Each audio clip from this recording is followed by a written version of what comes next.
It's Sciandra's Saturday Night Special.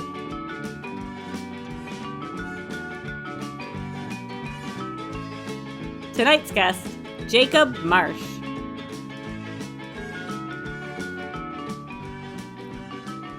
Hi there, and welcome to my Saturday Night Special.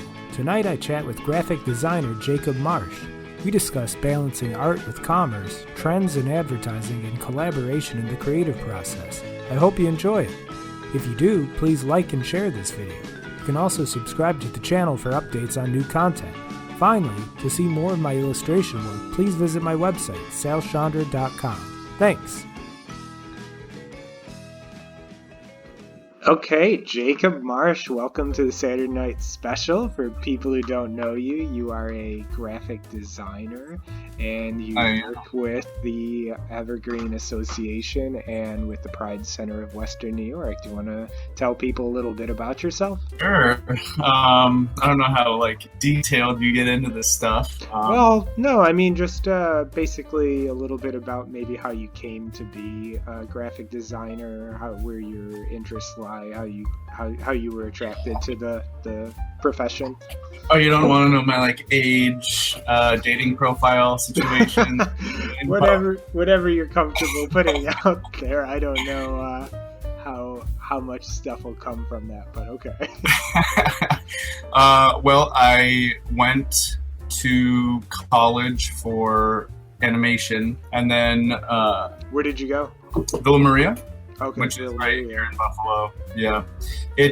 When I was in high school, I just did fine art a lot, and nothing else really spoke to me, I guess, when I was thinking about what to do for next steps. Did you draw or paint? Or?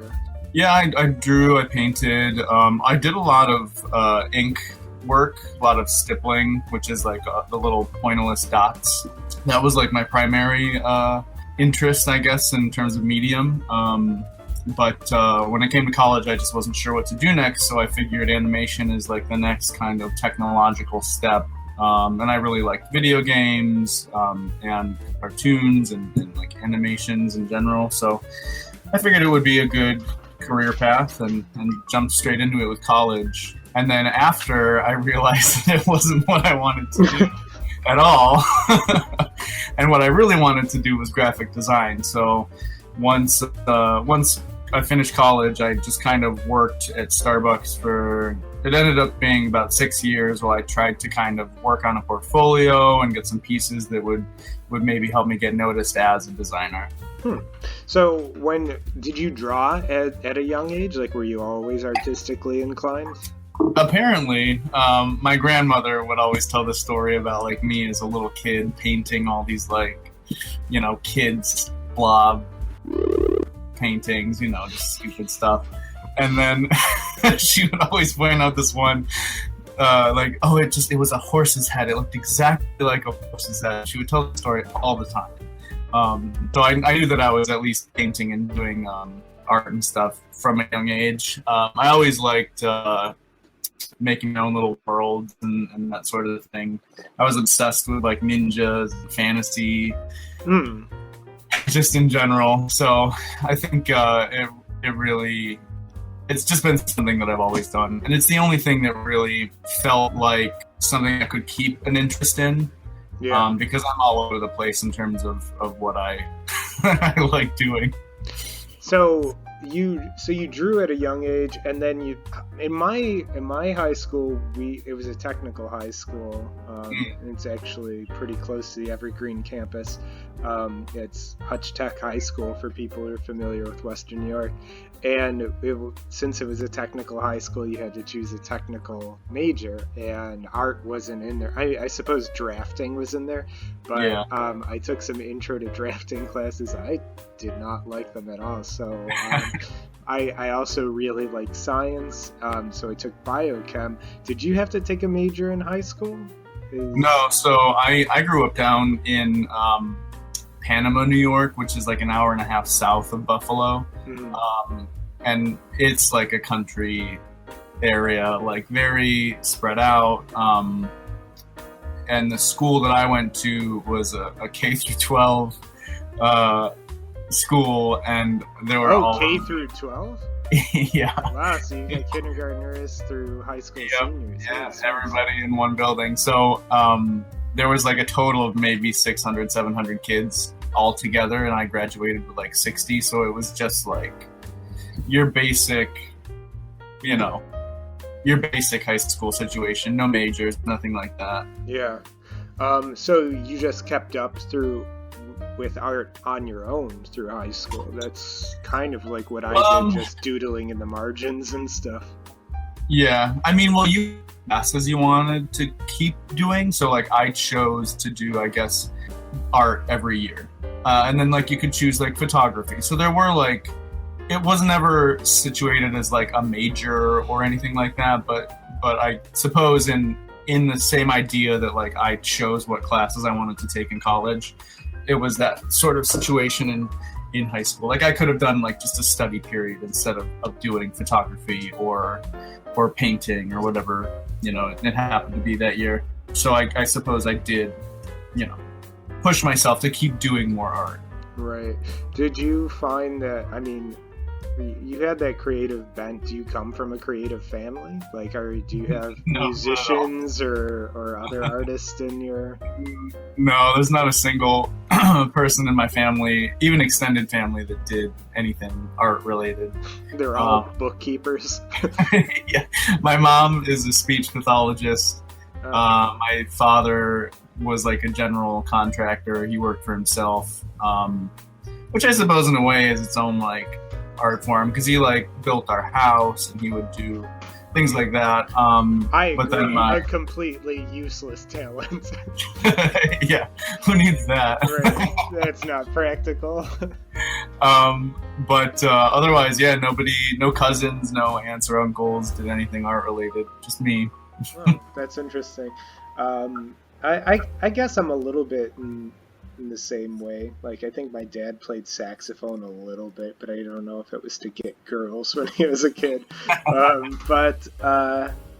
So at what point did you sort of start seeing art as something that actually had theory behind it, like actual graphic, that actually had design behind it? Because it was a very long time before I understood concepts of like composition and contrast, and now I look at things and say, oh, that needs more contrast in it if it's going to be interesting.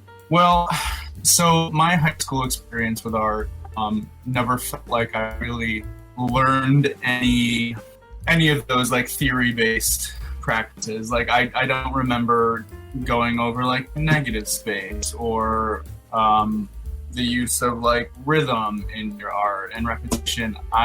It was kind of just like this is oil paint, we're gonna do this.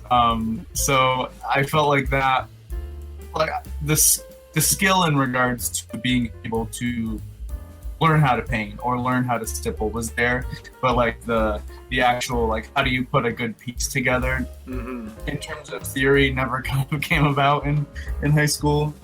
In college I did take a couple of like 101 like art theory, design theory kind of classes, so that definitely helped a lot. I learned all the negative space things, I learned how to do repetition, I learned not so much painting color theory type stuff. Like we did like one color theory class, I think, but it never really occurred to me like blending certain colors and like what, complementary and the word's escaping me right now. Complementary, and what's the other one? I don't know. Clashing, oppositional, something like that. I can't remember. But I'm also color deficient, so that color deficient. Yeah, like an albino. I don't. No. In terms of like colors that I can see certain shades. I didn't know that. Yeah, well, I just found out last year. Or maybe it was this year. Was it a 23andMe sort of situation? Like they just told you? Yeah, my ancestry test told me that I'm color deficient. Right. No, that's interesting. Because, I suppose that makes sense, though. That elementary education's just basically introducing you to the medium, and then, you have to go a little bit further and decide, hey, this piece would be better if it utilized some negative space. If you kind of this is what a vanishing line is. This is what forced perspective is. Perspective, that was the worst. I was so bad at that. You're bad at perspective? Like the technical drawing perspective type situations. Yeah, I hear you. With drafting, it got to be, for me, it felt completely alien. Like, it was not drawing at all. It was just, I don't know what you call it, fake drawing. It's like draft. Too planned for you? Yeah, pretty much. You had to use T-squares and you had to use all these tools, and I pretty much, at that point in my life, drew majority with like a ballpoint pen, and occasionally I'd find like a Pilot pen or like a Papermate pen, just something a little like a felt tip marker, and that was something special. But yeah, it was very alien to me. So when you got into college and you started going into animation, what was the thought process that you would get a job for like DreamWorks or Disney or? Yeah, I don't know, honestly. I try to remember. Or is this computer animation for like cutscenes for video games or something? Yeah, so, what I wanted to focus on in college was 2D animation. So, like your typical, drawing on paper, drawing multiple keyframes over and over and over again. But, now most things are 3D animated in the computer, and then they'll do like a filter or something to make it look like it's hand drawn. It gives the illusion of cell animation. Yeah, exactly. So I think in my head, when I was going into college, I had the idea of doing like something video game related. But then when I was in college, I just feel like I don't know. Nothing really. There was no goal in my head when I actually got into college and started doing things. I was just like doing the work to get the work done because I had a time crunch and I had to get all this stuff, learned and in my head and realized as a physical, product. So afterwards, like what am I going to do when I finish this never really got situated. I guess that's kind of a symptom of credentialism, right? Like you have to get the degree in order to do the job, so then the work that you're doing paradoxically just feels meaningless, and that's when you should be cultivating your passion, right? If you do have one. But when I finished college and kind of, I don't want to say that I forsook, animation or anything, but I refocused on graphic design. I felt a little bit more like I was doing something that was meaningful to me in a way, like thinking about art in a different way in terms of like how can I get like the clearest point across in like one image as opposed to, animating something and making a story just seemed to kind of make more sense to me. Kind of like an economy of visual language. Yeah, exactly. And not to say that like, what I'm doing now is trying to like sell something, or like what I do in my spare time in terms of graphic design is like trying to like, get somebody from point A to point B. Sometimes I just like making like nice looking design images. But yeah, that's absolutely kind of how I refocused.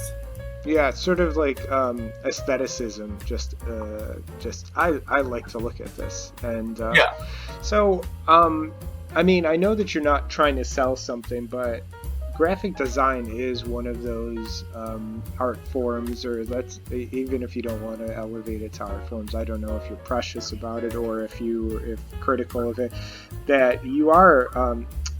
It is always first associated with commerce, like trying to sell something, or I guess even communicate something, which is like the commodity is different. You're trying to sell information or communicate it or whatever it is.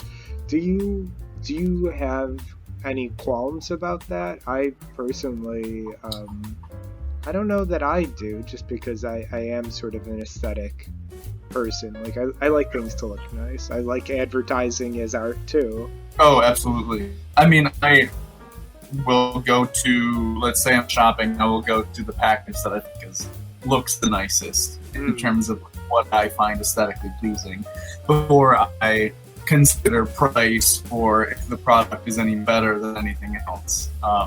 So I definitely, obviously, design influences like my purchases and what I do too. You know, not that it's always to sell something, but a lot of what I do is, you know, to get people to notice something and maybe, you know, take part in a service or you know, come to a group, which that's, for me and my job, that's what I like about it. I'm not directly selling a product so much as I'm selling something that can help somebody in a more physical or mental way.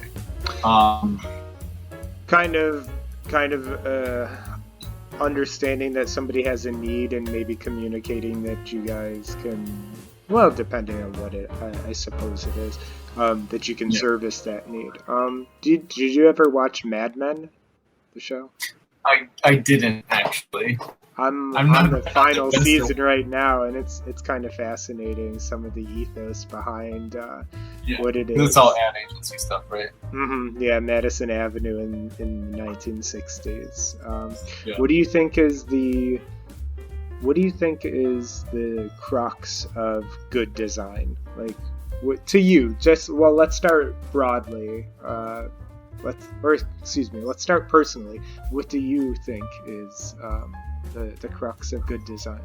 I mean, inherently with design, you're trying to convey a message. So good design gets that message across in the clearest way possible. And in terms of like visual language, that means that the eye can like easily follow everything on the page that you need them to look at.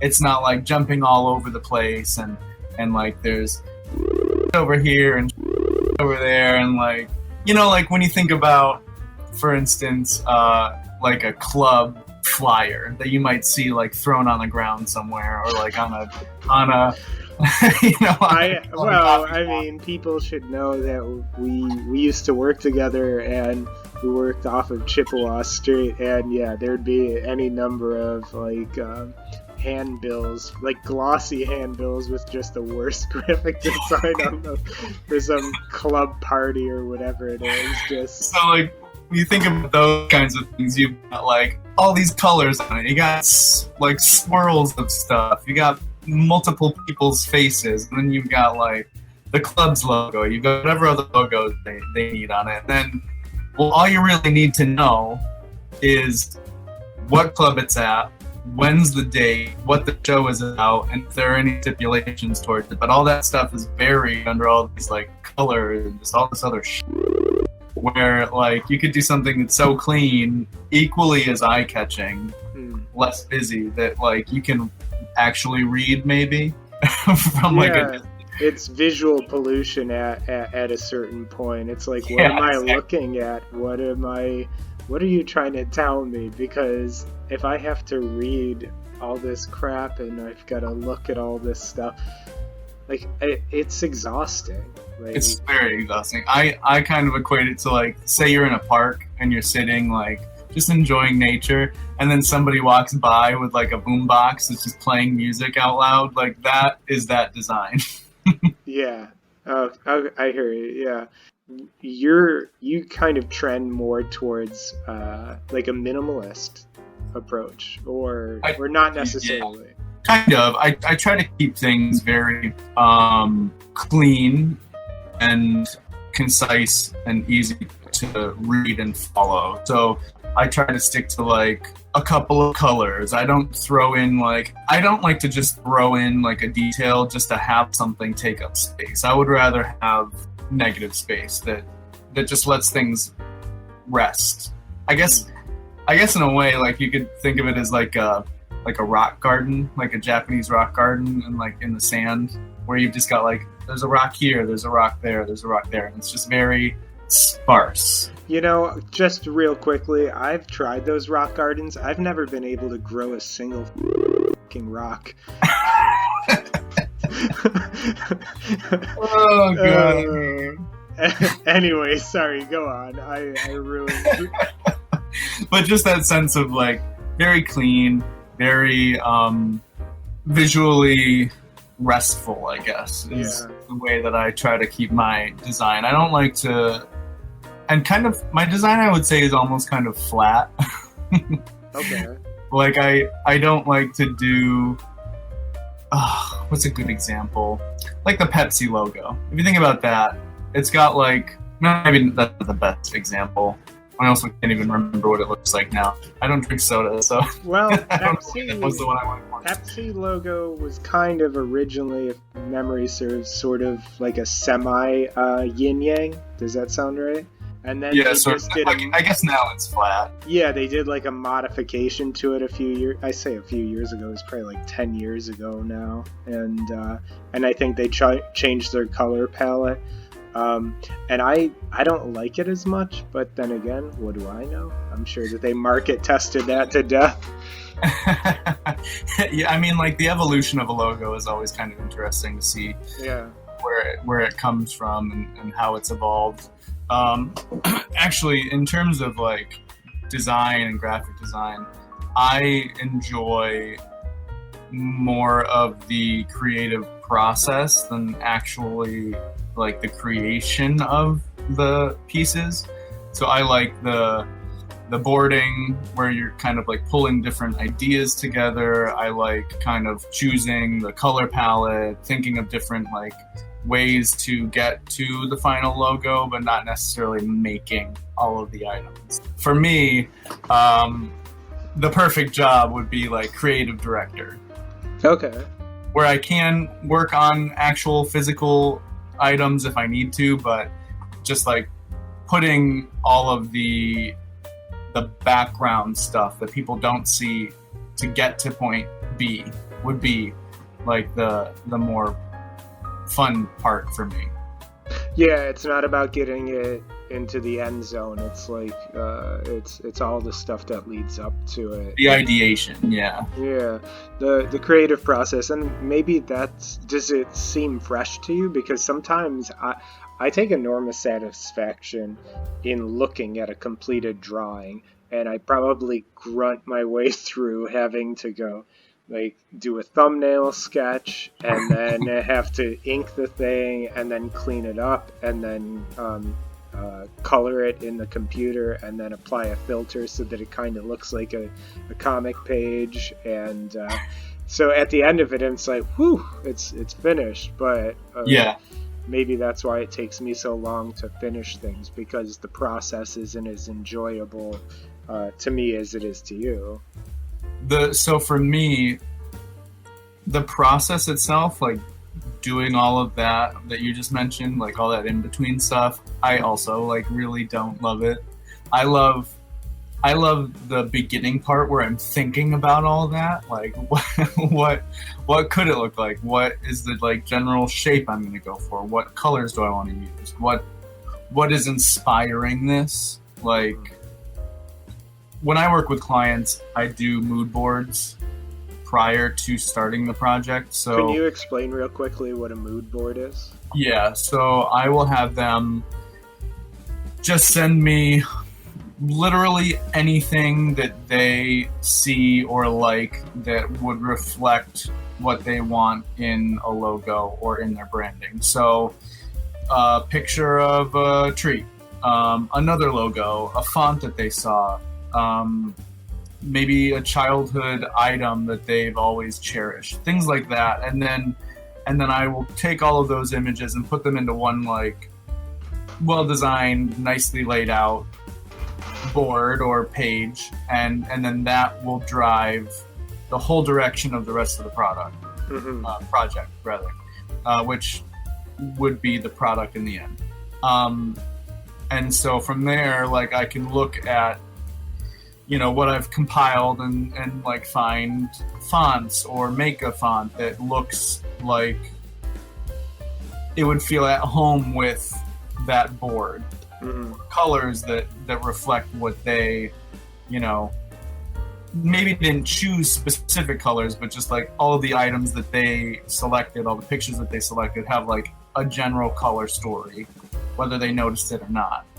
Those kinds of situations bring me the most pleasure, but then the actual, like, I gotta draw this, I gotta, you know, do this and that, that's the stuff where I'm just like, oh god, I gotta like schedule the time to do that and like actually dedicate myself to like sitting down.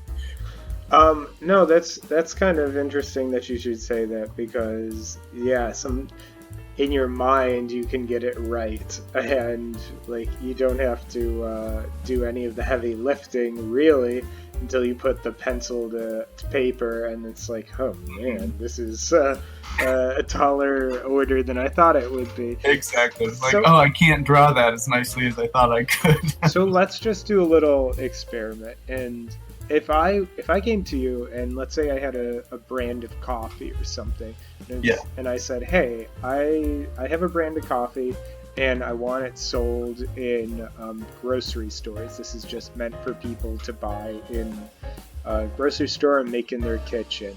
And I want you to come up with a logo. Well, how would you, or just an ad campaign, or maybe not an ad campaign, but a design campaign. How do you think that you would proceed, like, first?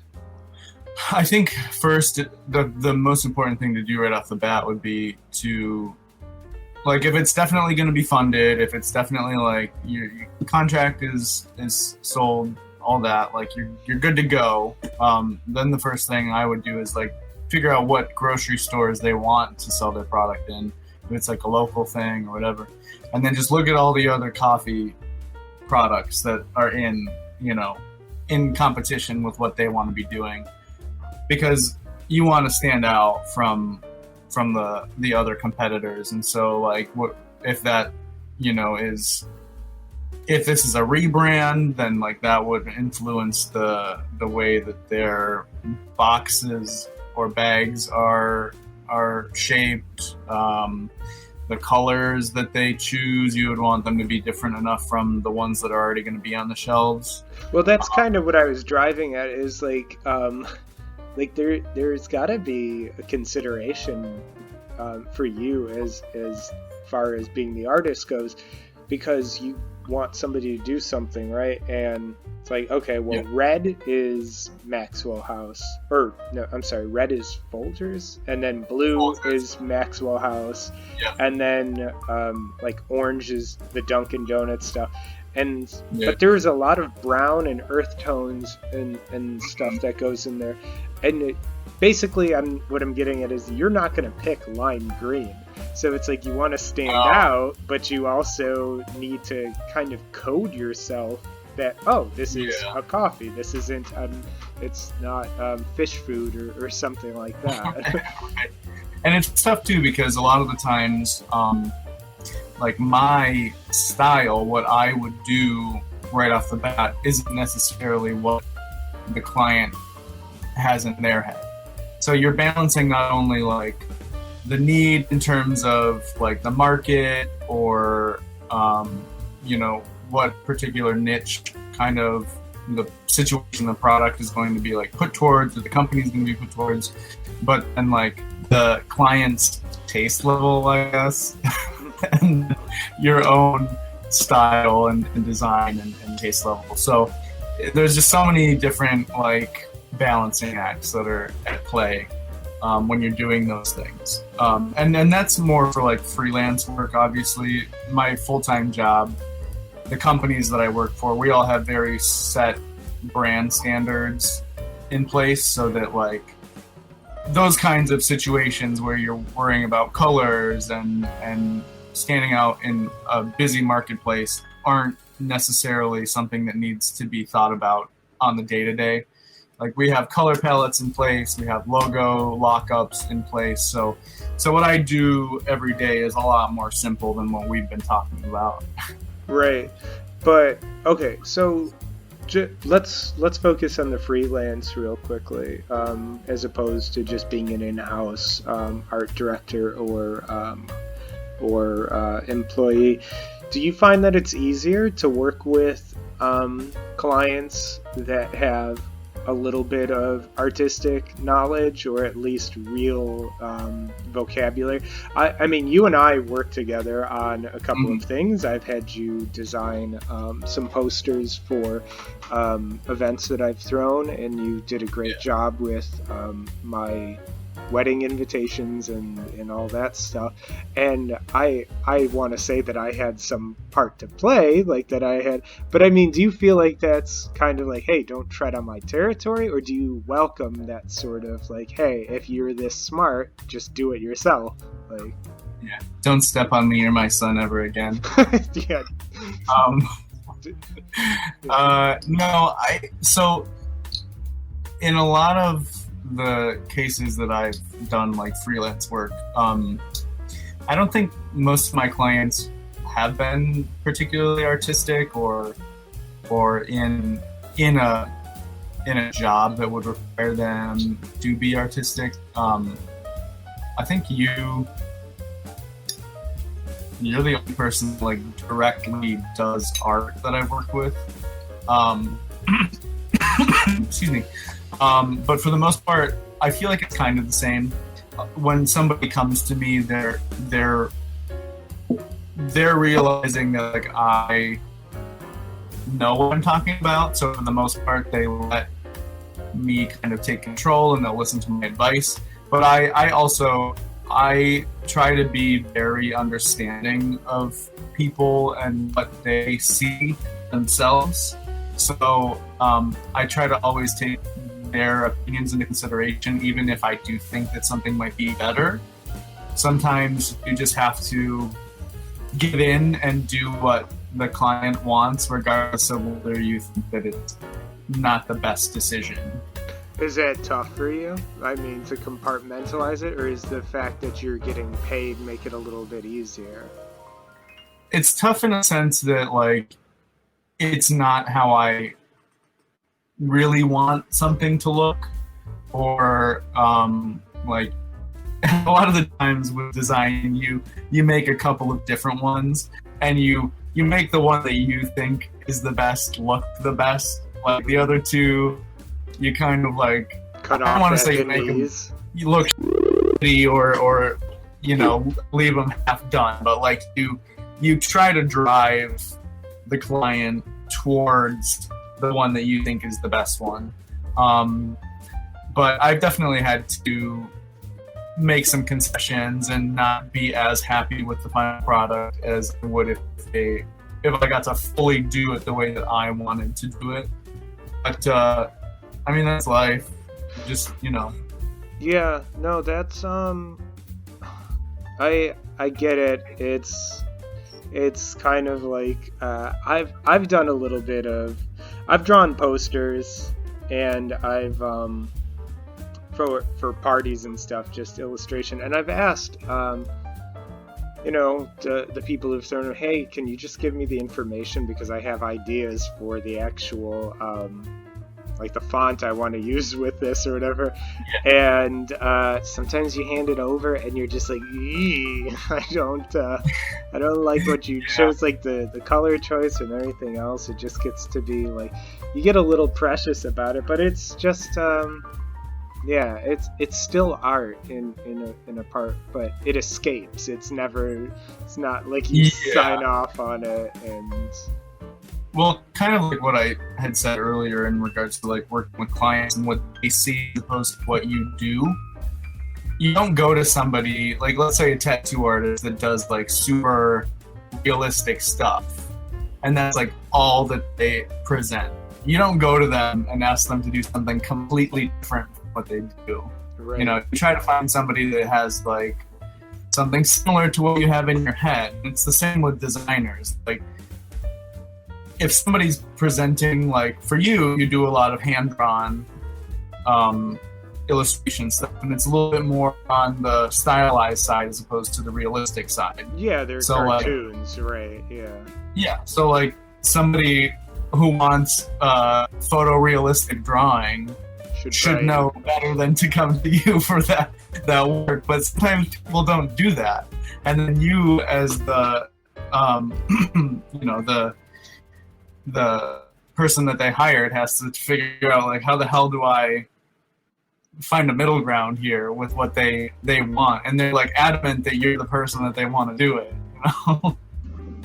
Do you think that's because they see promise in you, or that they see a piece of work that you can do, or do you think it's because they are just they don't understand that not all framing carpenters are finishing carpenters, or do you know what I mean? Like, they don't understand, like, oh, well, just because this guy built a deck doesn't make him a woodworker. He's not gonna... Right. Like... That's the thing. I think people are lazy a lot of the time, and they just go with, let's say I worked with somebody and had a really nice product, but we worked together well, and they knew my design sensibilities, and they just happen to like tell somebody else, and that person doesn't really think the same way that I think, or doesn't really love like my style, they just know that I do design. I think that happens a lot, and then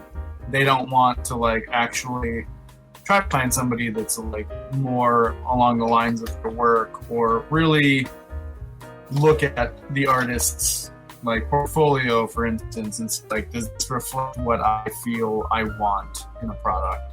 Gotcha. And then some people just don't know. Like, they have this idea in their head, like, I want to have this company, but they have no idea how to get a logo or what it means to have like branding. So not only are you having to make the product, but you have to like teach the client along the way, and that can be a whole nother pain in the ass. No, I'm sure it's it's one of those instances where you would hope that the customer knows what they want to buy before they come to you. If you have to explain to them that a lateral logo, or a horizontal logo, isn't going to do best for their product because their product is kind of square, and so you're not maximizing. I'm having trouble with words today. Maximizing, the surface area of the product. It's tough. They don't understand that you want, there's certain rules, unspoken rules, and exactly. I've had that talk with people, I think, about comics. I don't think that I was drawing comics for them, but I was explaining, like, there are certain rules that when they're followed you don't notice, but when they're not followed you realize that there is something wrong. Exactly. I mean, it goes down to design concept, like 101 type stuff, like rhythm and flow, and just like how it's like in Western society we weed it. Well, depending on how far west you go, yes. We read from left to right. Right. So in terms of design, you want the design and the information to flow in that same way. Sure. And even, like, let's say you're drawing a person who's walking. Visually, it feels more, I guess, heroic, or like it makes more sense if they're walking kind of to the left.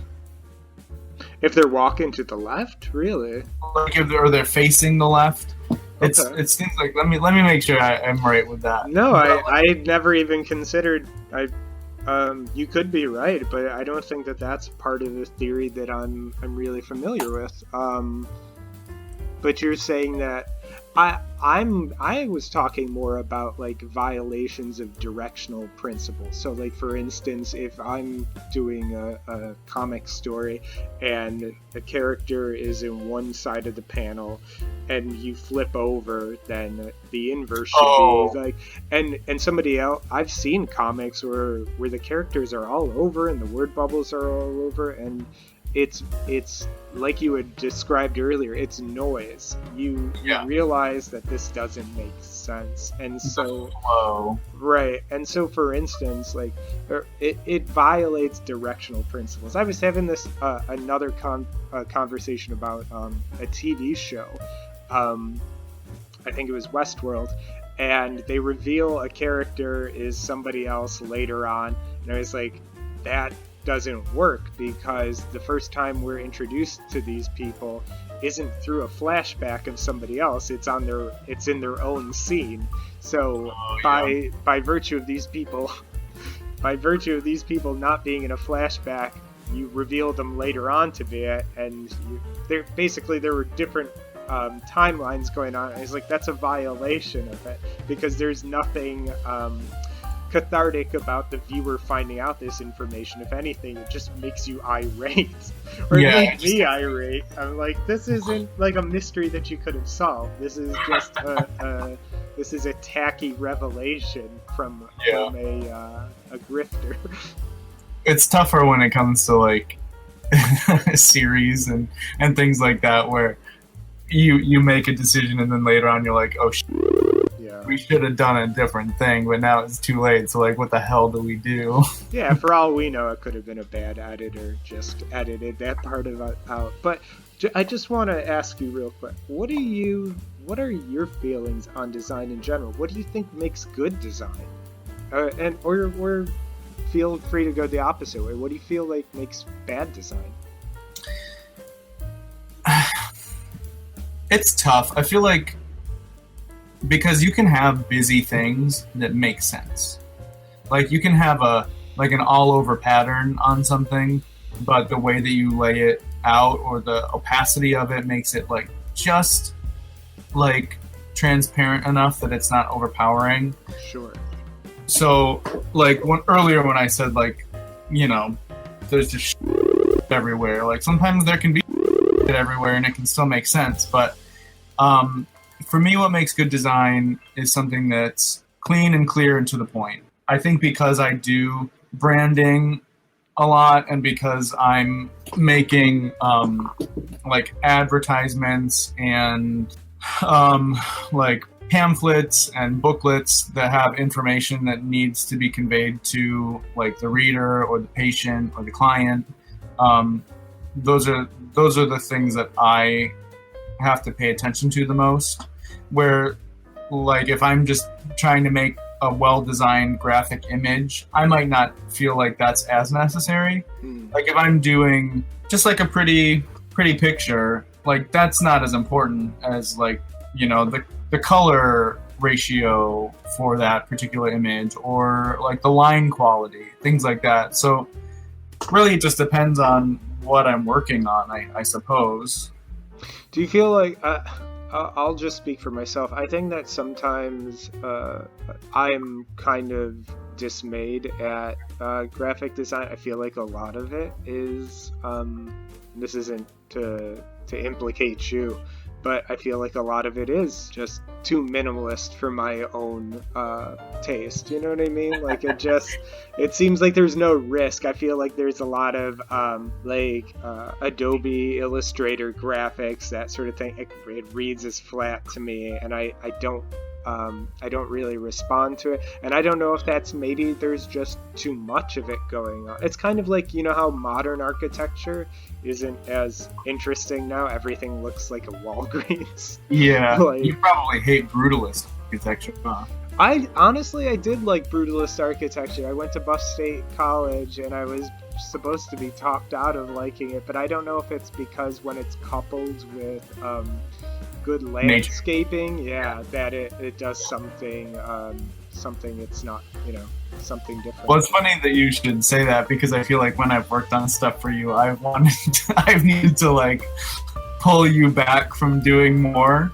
Like, you want to do more or add more, and I'm like, no, it would look so much better if we like. Sure. So we've clashed. I don't want to say clashed, but like collaborated. Yeah, you have to give and take. There is a reason I would go to you for that sort of thing. You have an artistic sensibility. I certainly don't, and I think I don't want to say that I indulge, because if anybody's looked at my drawings, I don't think that they're as specific, or I don't think that they're overly complicated. I don't think that they're overly simple either. No, I don't think so. You do a good balance of. Yeah. Because you understand that you need to get a certain point across in your art, in your stories. So like, you understand how to balance that, but. Yeah, there's a feeling I'm chasing, and I think that that's what it is with graphic design, although, as you stated earlier, the feeling that the client is chasing is really what matters, right? Yeah, exactly. But do you feel like the current trend is like a little unambitious, or a little safe, conservative, whatever you want to call it? It's tough. I feel like, given the impetus of everything being a little bit more on social media, and it needs to be like a quick visual, like, you see an ad that you could easily click out of in like that fast. You want it to be as clean and straightforward as possible. So if you've noticed in the last couple of years, a lot of companies have made much simpler logos. Like, their font will be a sans serif font, which means it doesn't have like the little legs on the letters. Mm-hmm. And it's more block letter. A lot of companies have switched to that because Google did within like the last 6 years. I think they went to a sans serif font. It reads better on like a digital platform as opposed to a print platform. So while a lot of branding and design has gone like a more simple route, it's because of how technology is evolving, and just the need for things to be like more clear and faster. If you look at things that are more print-based, like those logos might still be a little bit more ornate, or they might have like a serif font still as opposed to a block sans serif font, but those mediums are different, and those logos can sit and rest a little bit easier than if it's something that you need to like see quickly on a commercial, or on like as you're scrolling Instagram. Yeah, that makes a lot of sense, that the medium is going to dictate a lot of how the message is delivered, because I remember at an old job I had an intern, and I asked them to use an ampersand, and I asked them to use an ampersand in a blog post that they were doing, or something like that, and they said, "What's that?" And I drew it, and they're like, "Isn't that the General Mills logo?" And I was like, "I would fire you if we weren't already not paying you." Like, oh my god! But they're not wrong. But there's not going to be any. There's not going to be a ton of like script logos anymore, right? Because nobody writes in script. So like Coca-Cola might be like the last vestige of that, and I'm sure that Coca-Cola probably uses some workarounds, but they've got such brand identity that I think more niche brands, or Walt Disney, I guess, is another one. Yeah, or brands that that want to stand out and aren't as concerned about like the difficulties that like more ornate logos might hold. Like an AIG or something can use a serif font. Right? Yeah, and it's also like an acronym, so it's 3 letters, and it's it also depends like that on like the length of your logo, or the word that your company is. But I think for the most part, it's going to be more simple designs going going forward. But at the same time, like, that all fluctuates. One of the things that I really love about design is just like trend forecasting and seeing like how things are going to be changing. And like, I noticed all the companies changing their logos to sans serif fonts, and maybe that'll change in the future. Maybe things will go back to a more ornate situation. We'll just have to see. Yeah, I think that what you're saying makes sense insofar as like one brand has or finds success with that move, and then everybody else attempts to do the same thing. Yeah. And I don't know. I wonder who it is that comes back and has like a Baroque painting as their logo in the future, and then everybody else starts doing that. It's is there any graphic design that you think is truly atrocious, or is it like every bit of graphic, or is it mostly like those flyers that you pick up? Yeah, club flyers I hate. I hate when somebody wants me to do a club flyer because I know that that's what they want. That's what they see in their head, and that is just not me. I wonder if they find any success with it, because I don't think I've ever been to a party that's had a flyer quite like that. I mean, I've never... I think they just do it to do it a lot of the times. It just needs to look busy and like a lot's happening. Maybe it's compensating for a party that's going to turn out to be a real dud. Basically, I feel like at this point clubs never really have that great of design. Like maybe in like big cities where there's a lot of competition and you have to kind of stand out. Like Miami or Las Vegas or something. New York, I feel like would have more kind of well-designed club stuff. But yeah, I think those are the ones that I hate the most. I think a lot of small businesses do like hokey shit, and they'll have like dumb names and stuff that I hate. I don't know. I've done some. I got asked to do a design for a company similar to like the nonprofit that I work for. They're doing an event and they wanted it to look like the performer, this comedian's style in terms of her clothes, and she wears like bright pink and zebra and other animal prints, and it's just like it's not gonna look good if you have all of this shit on a flyer. Like you wanna call out the artist, but like that's what photos are for. Like Sure, yeah, I hear you. So there's a reason why comedy clubs just basically have the same branding and a different photo just swapped in and out. Exactly. That's what people don't understand. Like you need to set your branding, whether it's an individual or a company. You set your branding and you have your branding for events. And you might change a little thing here or there, but you're not changing like every single thing that you put out to look different. You want repetition in your brand and you want people to see your brand. And then if you have an event, like make the header a little bit different or have a photo of the person that you're going to have there. Yeah. But people don't understand that. And then it comes to the designer and they're like unhappy with what they get, but it's like, this looks better, you just have bad taste. Yeah, or hammering home consistency. Like, I'm thinking about car insurance, like Geico or Liberty Mutual. They've got funny commercials, they've just got like serious commercials, but it's all the same basic drum they're beating is just keep mentioning car insurance, the name of the company, and the logo is the same. Like those weird commercials with the guy and the emu.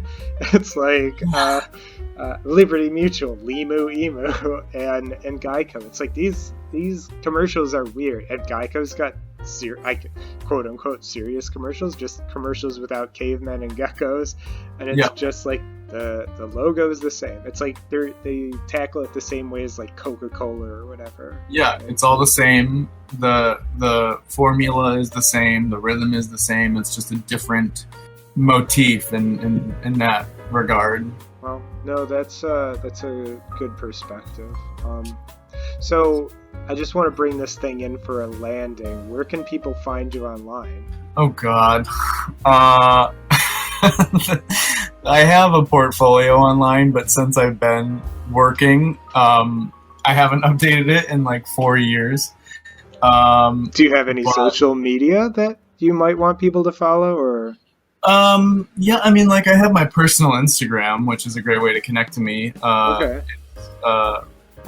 Rated BAMF, which is capital RATED, capital BAMF.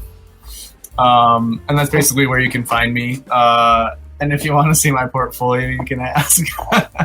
Yeah, I'll put a link of it in the description for the video. But Jacob, thanks. It's been enlightening, and I will have to have you back. I hope you will join me again. Yeah, absolutely. This was great. Cool.